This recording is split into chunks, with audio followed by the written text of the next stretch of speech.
Pendataan tenaga kesehatan atau nakes non-ASN lingkungan Pemkab Oku selesai diupdate di Kesis DMK Kemenkes.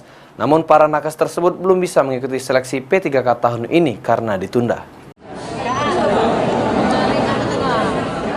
BKPSDM Oku menunda rekrutmen P3K non-ASN di lingkungan Pemda Oku pada tahun 2022. Karena data nakes non-ASN Oku sempat tak terupdate ke portal SIS DMK Kemenkes. Kepala BKPSDM Oku Mirdaili saat ini dikonfirmasi menjelaskan, setelah Kemenkes RI kembali membuka portal SIS DMK, permasalahan updating data nakes non-ASN Oku sudah rampung.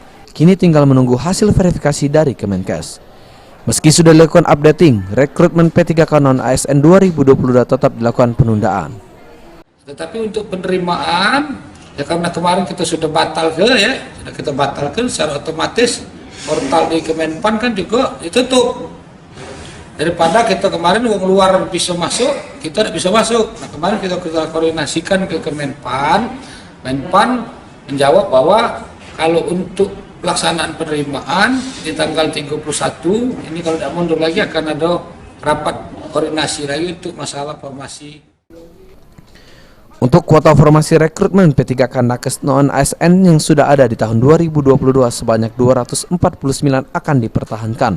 Bahkan akan dilakukan penambahan formasi pada tahun 2023 mendatang sesuai dengan kemampuan anggaran daerah.